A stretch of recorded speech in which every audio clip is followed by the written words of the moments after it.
ഉണങ്ങിയ അസ്ഥികൾ ജീവിക്കട്ടെ. Let the dry bones come to life. Isaiah chapter 1-2.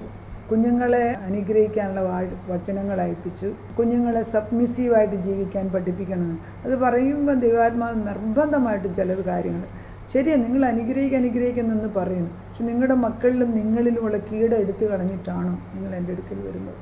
It's A very important point two remember. നമ്മൾ ദൈവത്തിൻ്റെ ആത്മാവിൽ അനുസരണ ഹൃദയം ഇല്ലാതെ വരുന്നെങ്കിൽ നമുക്ക് അനുഗ്രഹം കിട്ടാൻ പോകുന്നില്ല. അല്ല, അങ്ങനെ കിട്ടിയാൽ പ്രയോജനവുമില്ല. അതാണ് കർത്താവ് പാത്രം നല്ലതല്ലെങ്കിൽ ദൈവം ശുദ്ധിയാക്കാതെ ഒരിക്കലും ഒന്നും. ഇപ്പോൾ പലപ്പോഴും ഈ പണ്ട് കാലങ്ങളിലൊക്കെ പ്രാർത്ഥിക്കുമ്പോൾ ഞാൻ കാണും ഒത്തിരി തുണികൾ ഇങ്ങനെ നനയ്ക്കാൻ കൂട്ടിയിടുന്നതായിട്ട്. അതിൻ്റെ അർത്ഥം എന്തോ ശുദ്ധീകരണം വരുന്നതെന്ന് എനിക്കറിയാം. ഇപ്പോൾ ഈ അടുത്തിടെയും കാണാറില്ല. അപ്പോഴെല്ലാം എനിക്ക് അതുപോലെ തന്നെ വീട്ടിൽ സംഭവിക്കുകയും ചെയ്യും.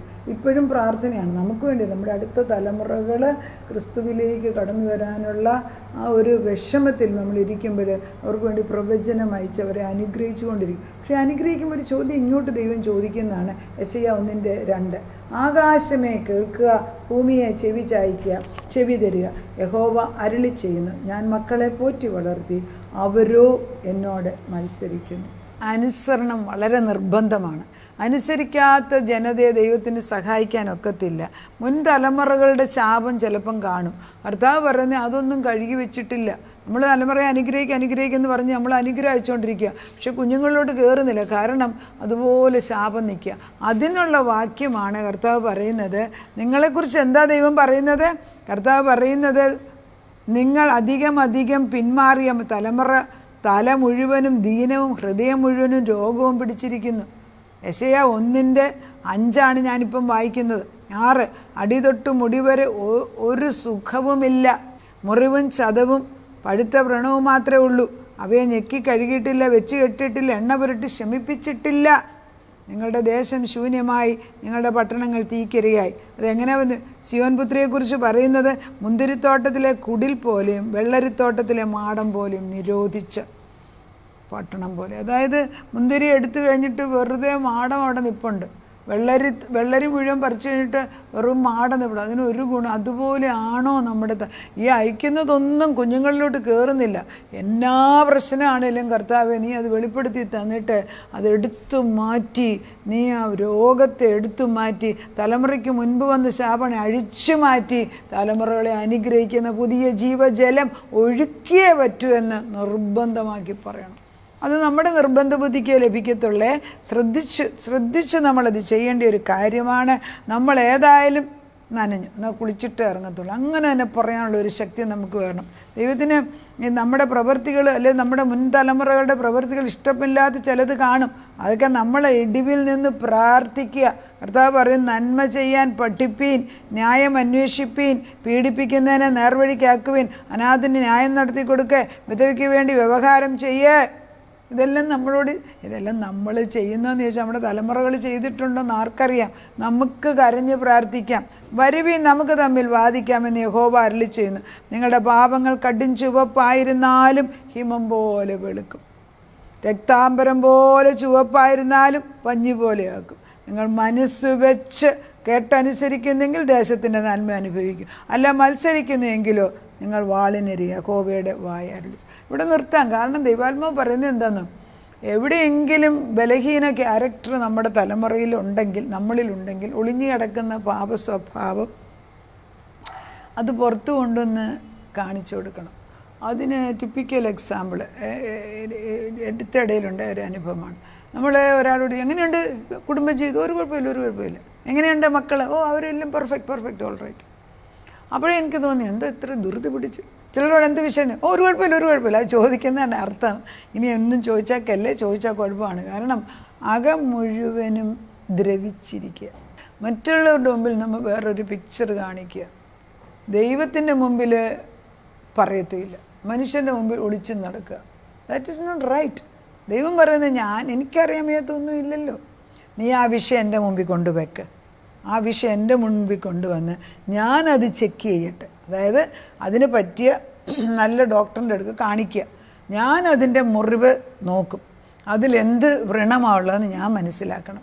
എന്നിട്ട് ഞാൻ അതിന് മരുന്ന് തേച്ച് കീറി അതിനകത്ത് അഴുക്ക് കളഞ്ഞ് ഞാനത് സൂച്ചറി അല്ലെങ്കിൽ തയ്ച്ച് വൃത്തിയാക്കി വെടിപ്പാക്കി ശുദ്ധിയാക്കി കഴിയുമ്പോൾ നിനക്ക് സൗഖ്യം വരും. സൗഖ്യം അല്ലാതെ എങ്ങനെ കിട്ടും? പിന്നെ മക്കൾക്ക് അങ്ങനെ സൗഖ്യം. അപ്പോൾ നമ്മളൊരു ഇതുകൊണ്ടാണ് പ്രാർത്ഥന ഉപവാസം ആത്മാവിൻ്റെ പ്രാർത്ഥന ഇവിടെ ആവശ്യം. നമ്മൾ തലമുറകളെ നേടാൻ വേണ്ടിയാണ്.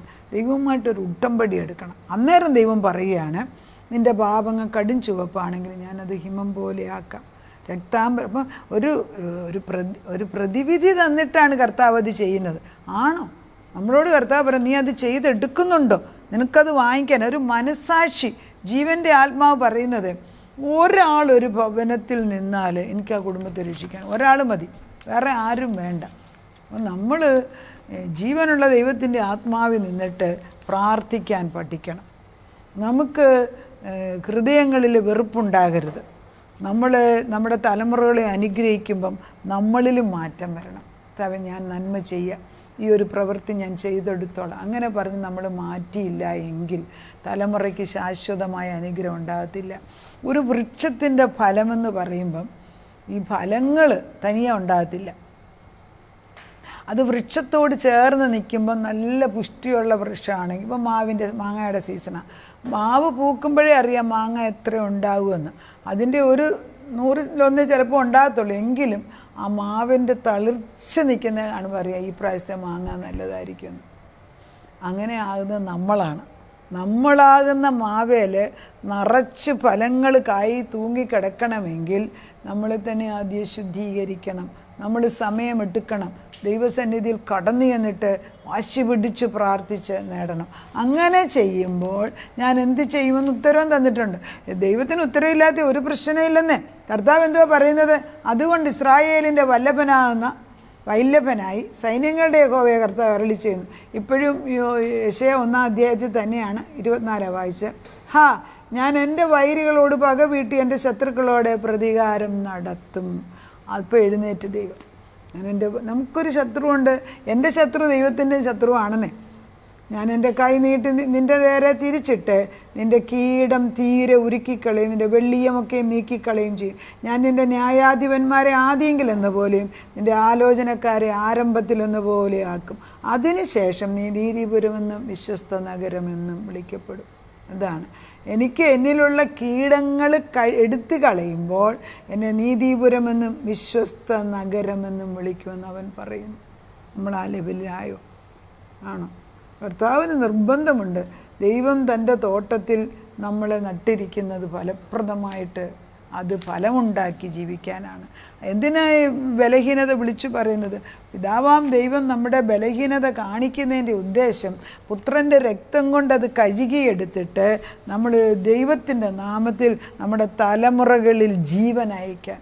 അതുകൊണ്ടാണ് എസെക്കിയേൽ പറഞ്ഞത്, ഈ ഉണങ്ങിയ അസ്ഥി എല്ലാ ജനതയും ദൈവത്തിൽ നിന്ന് മാറിയിരിക്കുക. കർത്താവ് ചോദിക്കുന്നത്, ഈ ഉണങ്ങിയ അസ്ഥികൾ ജീവിക്കുക. കുറച്ചൊന്നുമല്ല, മൾട്ടിറ്റ്യൂഡ്സ് എന്നാണ് പറയുന്നത്. Multitudes in the Valley of indecision. എന്നെ ചെയ്യണമെന്ന് അറിയാൻ വയ്യാതെ കഷ്ടപ്പെടുന്ന ഒരു യങ്ങർ ജനറേഷൻ, ഒരു യുവതലമുറ മുൻപിൽ നിൽക്കുന്നിടത്താണ് ഈ വചനം അയക്കുന്നത്. അവരാരും പ്രാർത്ഥിക്കൂല. കാരണം അവർ പറയും, മമ്മി പ്രാർത്ഥിച്ചിട്ട് എന്നാ ഗുണമെന്ന് ചോദിക്കും. Because they all need speedy answer. But our God is telling, I am with you, I will take care of this. You be earnest and steadfast before me. എൻ്റെ മുൻപിലേക്ക് നീ കടന്നു വന്നിട്ട് എന്നോട് അപേക്ഷിക്ക്, ഞാൻ നിനക്ക് വേണ്ടി ചെയ്തു തരും. അങ്ങനെ ചെയ്തു തരുന്നൊരു ദൈവം ഉണ്ടെന്ന് വചനാടിസ്ഥാനത്ത് നമ്മളോട് സംസാരിക്കുമ്പോൾ പിന്നെ വചനം എടുത്ത് വായിച്ചാൽ പോരെ. നിൻ്റെ പാപങ്ങളെ ഞാൻ മൂടിക്കളഞ്ഞിരിക്കുന്നു. പിന്നെ പുതിയ നിയമത്തിൽ കർത്താവ് പറയുന്നു, വിശുദ്ധ രക്തത്താൽ നമ്മുടെ പാപങ്ങളെല്ലാം മായ്ച്ച് കളഞ്ഞിരിക്കുന്നു. ഒരിക്കലും പാപം ചെയ്യുക, പക്ഷെ അനുദപിക്കാതൊക്കത്തില്ല. ഏത് വിഷമവും അകത്ത് കൊണ്ട് നടന്നേച്ച് പൊതിഞ്ഞ് നടന്നാൽ കാര്യം ശരിയാകത്തില്ല. We need to sit with the lord. ചോദിച്ചിട്ട്, കർത്താവ് ഇതെൻ്റെ ഹൃദയത്തിനകത്ത് ഇതെന്നെ വേദനിപ്പിക്കുന്ന വേദനയാണ്, ഇതുകൊണ്ട് ഞാൻ നിന്നോട് അകന്നിരിക്കുകയാണ്, എനിക്ക് നീയുമായിട്ടുള്ള ബന്ധം അകന്നിരിക്കുക, ഇത് ഞാൻ നിൻ്റെ മുമ്പിൽ കൊണ്ടുവെക്കാനുള്ള വിനയം എനിക്ക് കിട്ടിയിട്ടില്ല. ഞാൻ ക്ഷമ ചോദിക്കുന്നതിന് വേണ്ടി, അവർക്ക് വേണ്ടി, മക്കൾക്ക് വേണ്ടി നമ്മൾ ക്ഷമ ചോദിക്കുന്നു. പിതാക്കന്മാർക്ക് വേണ്ടി നമ്മൾ ക്ഷമ ചോദിക്കുന്നു. അങ്ങനെ ക്ഷമ ചോദിച്ചാൽ സ്വർഗം തുറന്ന് നമുക്ക് വേണ്ടി ഇറങ്ങി വരും. അവൻ നല്ലവനാണ്, നമുക്ക് ദൈവസന്നിധിയിലേക്ക് കടന്നു ചെന്നിട്ട് അവൻ്റെ വിശ്വസ്തത നമ്മുടെ തലമുറയ്ക്ക് ഉണ്ട് എന്നുള്ള വിശുദ്ധിയോടുള്ള ഉറപ്പോടുകൂടി നമുക്ക് പ്രാർത്ഥിക്കാം. കടന്നു വന്ന് എല്ലാവരും അനുഗ്രഹങ്ങൾ വാങ്ങിച്ചെടുക്കുക. അതുകൊണ്ട് നമ്മൾ ഈ 2 കൊരിന്ത്യർ 4:16-18 ഒരു വാക്യം കൂടെ ഉണ്ട്. ആ വാക്യം കൂടെ എടുക്കുകയാണ്. അതുകൊണ്ട് നിങ്ങൾ അധൈര്യപ്പെടാതെ, ഞങ്ങളുടെ പുറമേയുള്ള മനുഷ്യൻ ക്ഷയിച്ചു പോകുന്നു എങ്കിലും ഞങ്ങളുടെ അകമേയുള്ളവൻ നാൾക്ക് നാൾ പുതുക്കം പ്രാപിക്കും. അകത്തെ മനുഷ്യന് പുതുക്കം പ്രാപിക്കണം. അന്നേരമാണ് പറയുന്നത്, നോടി നേരേക്കുള്ള ഞങ്ങളുടെ ലഘുവായ കഷ്ടം അത്യന്തം അനവധിയായ തേജസ്സിൻ്റെ നിത്യകനം ഞങ്ങൾക്ക് കിട്ടുവാൻ ഹേതുവാണ്. കാണുന്നതിനല്ല, കാണാത്തതിനെ അത്രേ ഞങ്ങൾ നോക്കിക്കൊണ്ടിരിക്കുന്നു. കാണുന്നത് താൽക്കാലികം, കാണാത്തത് നിശ്ചയമായ അനുഗ്രഹങ്ങൾ പ്രാപിച്ചെടുക്കാം. നാഥ, തലമുറകൾക്ക് വേണ്ടി അനുഗ്രഹിക്കാൻ പഠിപ്പിച്ചപ്പോൾ നീ പറയുന്നത്, കീടം കിടക്കുമ്പോൾ ഞാൻ എങ്ങനെയാണ് അനുഗ്രഹിക്കുന്നത്? ഞങ്ങളിൽ കീടമുണ്ട്, ചിലതൊന്നും ഞങ്ങൾ നിൻ്റെ മുമ്പിൽ കൊണ്ടുവരാതെ വെച്ചിട്ടുണ്ട്. അവയെല്ലാം നീ അറിയുന്നു. മാതാപിതാക്കളുടെയും പിതാക്കന്മാരുടെയും ബലഹീനതകൾ നീ അറിയുന്നു. കുഞ്ഞുങ്ങൾ അവരുടെ വേദന നിന്നോട് പറയാതിരിക്കുന്നു. അതെല്ലാം ഉൾക്കൊണ്ട് ചുമ്മാതെ നടക്കുമ്പോൾ അവരുടെ വേദന നിൻ്റെ മുൻപിൽ കൊണ്ടുവന്ന് ഹൃദയം തുറന്ന് കരഞ്ഞ് പ്രാർത്ഥിക്കാനുള്ള കൃപ ഇട്ടു കൊടുക്കണം. ഹന്ന വന്ന് ആലയത്തിൽ വന്ന് നിന്നോട് എന്തൊക്കെയോ പറഞ്ഞുകൊണ്ടിരുന്നു. പക്ഷെ ദൈവം അത് കണ്ടു. എങ്ങനെയാണ് പറയേണ്ടതെന്ന് നമ്മുടെ മക്കൾക്ക് അറിയത്തില്ലെങ്കിൽ അവർക്ക് വേണ്ടി ഞങ്ങൾ ഇടിവിൽ നിന്ന് പ്രാർത്ഥിക്കുന്നു. അവരുടെ നിരാശയുടെ ആത്മാവിനെ എടുത്തു കളയണം.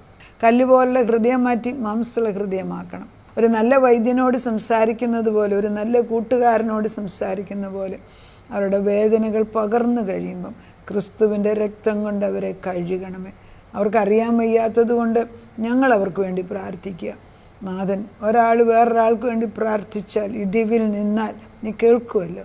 തലമുറകളുടെ മേലുള്ള ബലഹീനതകളെ മറന്ന് നീ അവർക്ക് പുതിയ ഒരു ഹൃദയം നട്ടുകൊടുത്ത് നിന്നോട് സ്നേഹത്തോടെ അടുത്തു വന്നിരുന്ന് എൻ്റെ വചനത്തിൽ, തേനിലും തേൻകട്ടയിലും മധുരമേറിയ എൻ്റെ വചനത്തിൽ സന്തോഷിപ്പാൻ അവർക്ക് നീ അവസരം കൊടുക്കണം. അങ്ങനെ തന്നെ ഇവിടുന്ന് ചെയ്യുന്നതിന് സ്തോത്രം. പ്രാർത്ഥന കേട്ടുത്തരം തന്ന ദൈവത്തിന് നന്ദി. യേശുക്രിസ്തുവിൻ്റെ പൊന്നനാമത്തിൽ തന്നെ ആമേൻ.